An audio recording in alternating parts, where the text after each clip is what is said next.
Finally, the comfy chair. OK. I'm sure every moderator tells you they have the best panel, but I'm here to tell you I have the best panel of the entire day today. These are some. This is a power panel of heavy hitters in automotive retail. And the heavy hitting is not only from their heritage, but from their insights as to what's going to happen to the dealer and what is happening to the dealer. I just want to set the stage a little bit, although Brian has done a very good job of doing that. We have millennials buying fewer cars or choosing not to own cars at all. Municipalities are discouraging vehicle usage, particularly in Europe, some European cities, reducing available parking, raising fees, raising tolls. The general unpleasantness of car buying, leasing, insuring, owning, driving, etc. It reminds me of my friend Andrew Poliak at Panasonic, who has a Twitter feed called Autopocalypse. But now Andrew's had that Twitter feed for about 8 years, so we still don't have an Autopocalypse. And Automotive News was telling us today that we're going to move about 17 million cars, I think, in the industry this year. So not exactly an apocalypse. We're selling a lot of cars. Dealers are playing a critical role here, but things are changing. I'm going to let the panelists introduce themselves, and then we'll dig in. So please, Georg, introduce yourself and the nature of your perspective for this discussion. Thank you, Roger. Ladies and gentlemen, and co-panel speakers, it's a pleasure for me to be with you here today. I have attended, it felt like a couple of hundred motor shows around the globe in my 35 years in the car industry. And I'm here to say, and that's no news and no surprise, this is probably the most exciting time to be at an auto show because of the topics, the paradigm shifts that we are faced with. So while my 35 years in the auto industry have never been boring, but here I'm saying it's never been more exciting either. Because the past 35 years were more or less about more cars, safer cars, better cars, cooler design, crossovers, more SUVs, etc., and globalizing the business. I mean, the auto industry has done a fantastic job of realizing the dream of personal mobility for 1.3 billion people. So what's your point of intersection with the dealer channel? The dealer. I take a little bit of offense, Roger, to the dealer fighting back. I don't see the dealer having to fight back. Why should the dealer fight back? I would encourage the dealers to become a part of the digital revolution that we are in. And then, I would not agree with Frau Platz, there is no need to be afraid of the future of the dealers. If they open up and realize the future is more digital at the point of sale with the consumer. So, Don, please introduce yourself. And I think that you have an interesting perspective on this topic because, as we were discussing before we came up here, some dealers are a little bit concerned and facing an existential question. Should I get out of this business? Right. Should I double down? Right. Please introduce yourself and your perspective. So I'm Don Flo, and I'm an automobile dealer primarily in North Carolina and Virginia. I've been in business for about 40 years and have 36 dealerships. And I want to say that I love Bob Lutz. He's a great friend, and I love his shock effect because actually what he's saying has some truth to it, and that is if we keep doing the way we have been doing it, we won't have a future. And what I would suggest is that right now we really are at a cataclysmic change in our business, and I see three primary trends that we've got to deal with and either adapt or embrace or we'll be in trouble. The first is the complete digitization of our business. I think George is exactly right. In fact, I'd even say it more strongly than this. I would say that we have to become as efficient as Amazon in this model.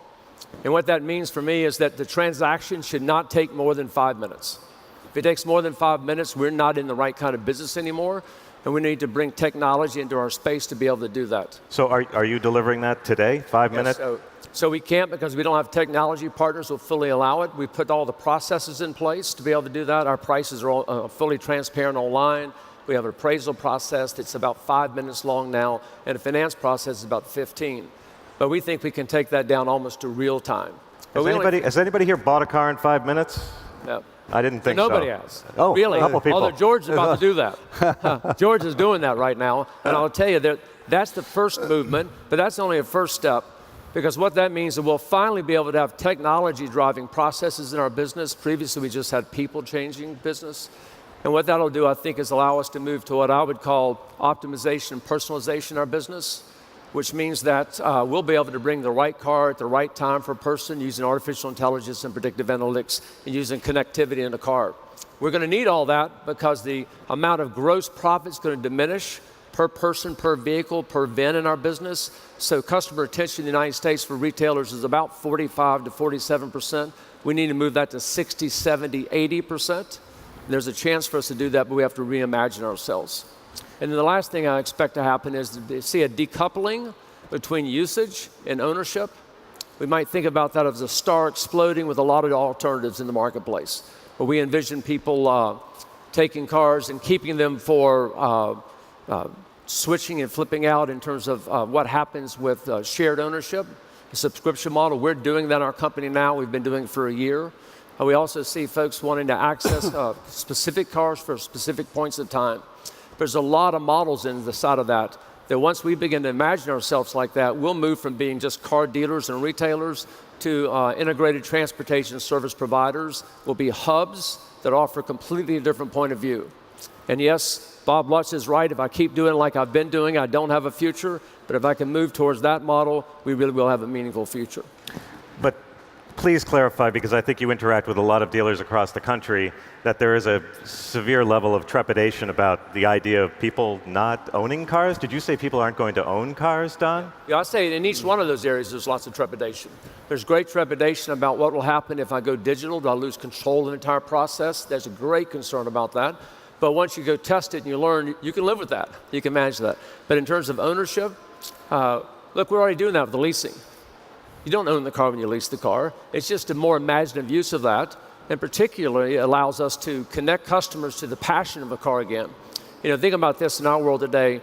There are great cars in every segment. When I started in this business, there was one or two good cars in every segment. Today, it's extraordinary, but people don't have access to those cars. I get to buy this. Our business is the only business that sub-optimizes a product.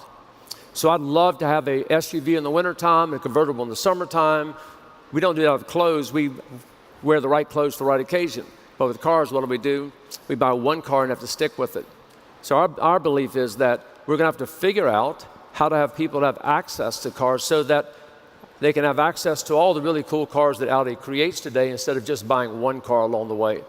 And along the way with that, the finance industry is going to change because the banks make a lot of money in this space. They're going to have to partner and think about this in a new way as well. So there'll be all new models emerging. And frankly, George's model is really at the forefront about being able to do that. Audi's a great partner, owned 3 Audi dealerships, and Audi is really doing a great job thinking about the future as it relates to new values. We might call it value as a service, what that looks like, and how we're going to participate in all that together. I can't wait to work with a dealer partner like Don. Yeah. Yeah. We So just Reinhard, met a moment ago. So Reinhard, you have an extremely interesting background for this panel. First of all, you're our sole OEM representative so you're speaking for the entire OEM community. Yep. I believe you have had a history on the manufacturing side with the Spartanburg plant for BMW. Yep. Ran a dealership yourself. Please introduce yourself and your perspective on this topic. Okay. My name is Reinhard Fischer. I'm the VP Strategy for Audi of America and the Chief Digital Officer. And 15 years with Audi now, before that with another Bavarian manufacturer, and in between I ran a car dealership myself, so I got to know the world from both sides. And when I look at it from an Audi perspective, we would not be as successful in the market today as we are without a very strong dealer partner network. And we have recognized this very long ago and have started really building a very close relationship with partners like Don and all our other dealers and investing together into a future. And for me, that's going to be even stronger going into the future. So if you approach this topic, digitalization, electrification, to say, I don't need the dealer network anymore, in my eyes, that's the biggest mistake that you can make. You have to reach out and you have to build a partnership. Because what digitalization does, it changes the relationship between the manufacturer, the dealer, and the customer. Because we really need to start putting the customer into the middle and saying what the customer wants, when he wants it, where he wants it. That's the starting point. And the dealers, in my eyes, plays a major role in making that happen and delivering customer service. They become the best product experts in explaining to the customer how all that autonomous driving and digital apps is going to work. And they will be there to take care of the customer when something goes wrong, or when they have a question, when they want to change their habits, when they want to change their car. That's what you need a dealer network for.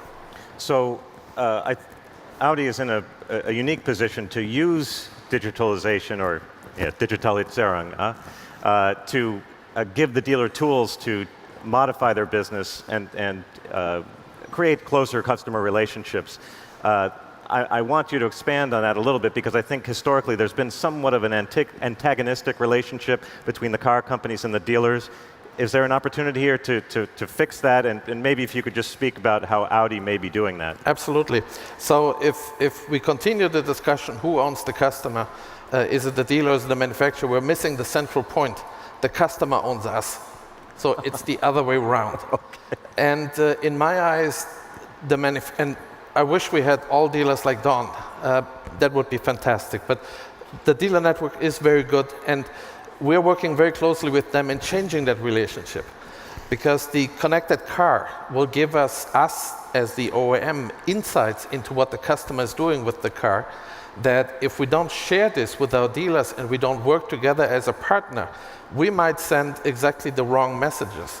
So I'm observing from the driving behavior that whatever, maybe there's a problem with the car and we need to pull the customer in and send him a message about that, and Don wants to talk to him about the same day about buying a new car.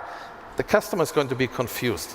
So we need to align our messages, and the partnership is even more important than anything. And I think if you go into that process with the dealer network and telling them up front, we are investing heavily in digitalization not to replace you, but to empower you. You build the trust that you need for us to work together.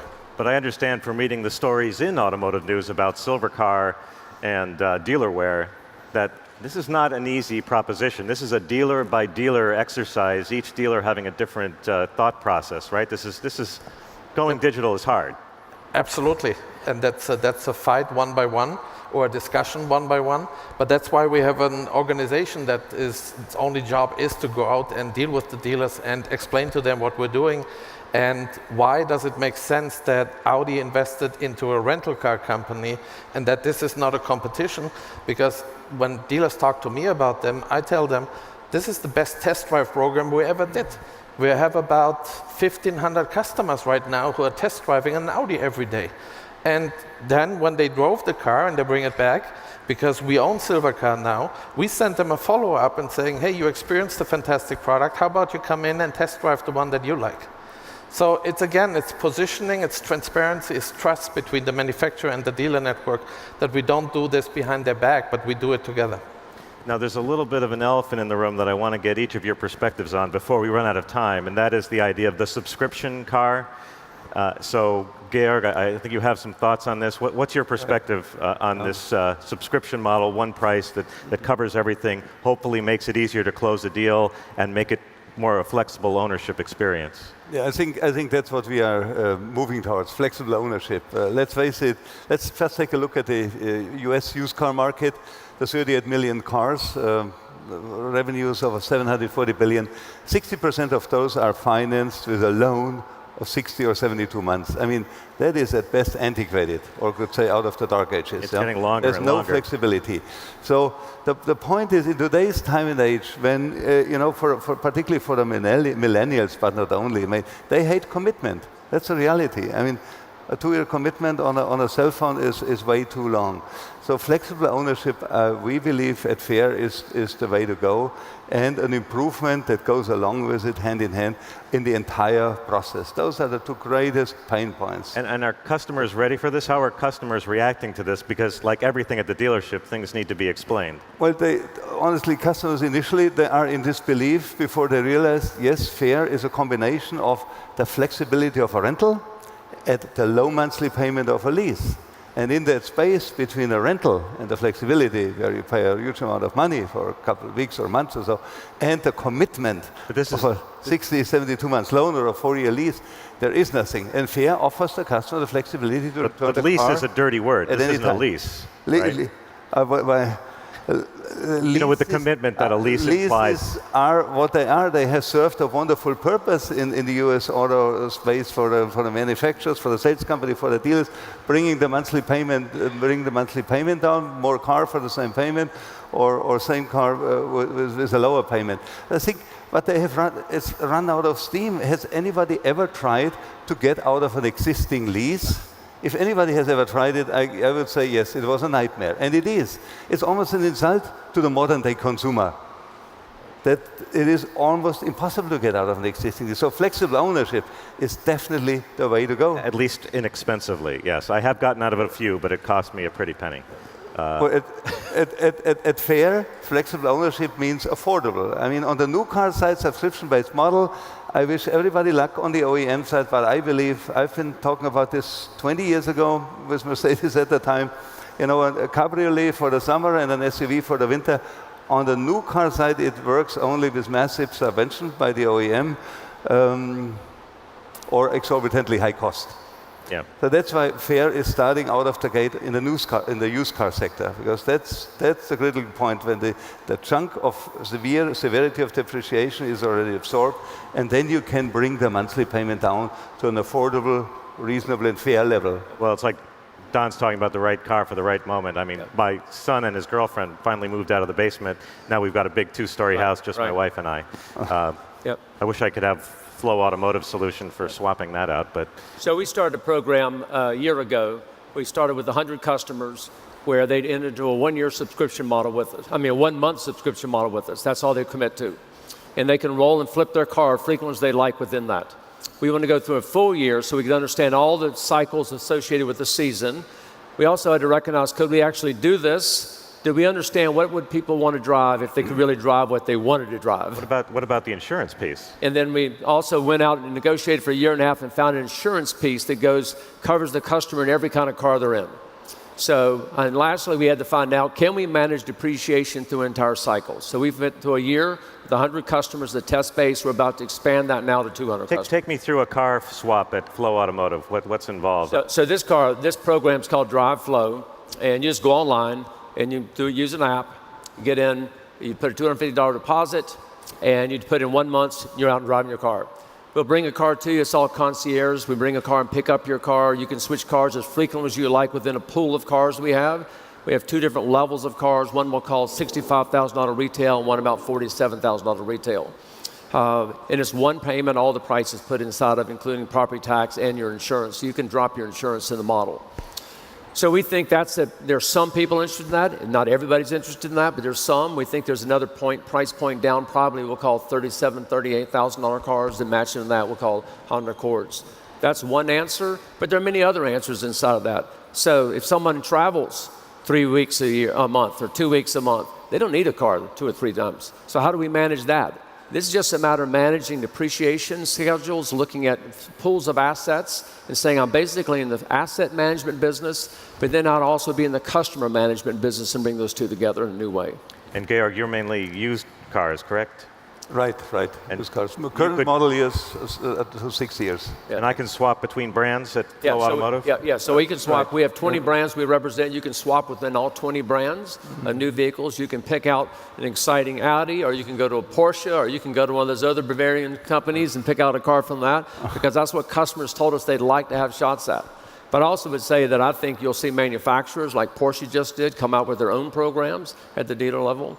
But I think that you're about to see an explosion of opportunities in this space. And for customers, this goes back to what we talked about earlier. Trust, right? Respect for their time. What this looks like to be convenient for them. How do we actually make it fun? Because no one could call it fun now. And how can we give choices so customers really control their destiny? Okay, I'm sold, Don.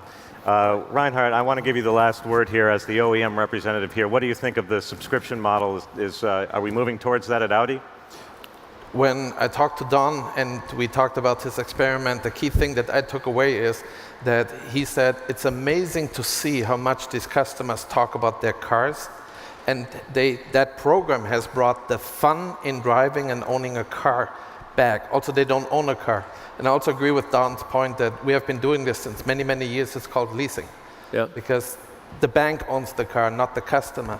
But the leasing is the low-end offer because we have optimized the price point. What you do now is you increase the price point and you offer the customer flexibility on his commitment because they can get out at any given time point. I don't like the fact that he has other cars in there, but you give them the flexibility on models. Right. And so you give customer choice, and I think that's the point. Now, it's not for everyone. Yeah, a customer who spent lots of money to buy a beautiful Audi S8, he loves that car, he doesn't want anybody else in that car, and he doesn't want to give it up for something else. But there might other people, I also heard that this is a fantastic test drive program because the people get the chance for no commitment, because it can be terminated on a monthly basis, to test drive all these cars and then to decide what they want to drive and to see how the Audi fits best their lifestyle and which model they want to use. So I think there is a segment of the market who is looking for something like this, and as it is an opportunity to get more Audis on the road, we're certainly looking at it. Okay. Unfortunately, we're not going to see Don try to sell a BMW to Reinhard, but please thank these gentlemen for their insights today. Thank you very much. Thank you. Thank you.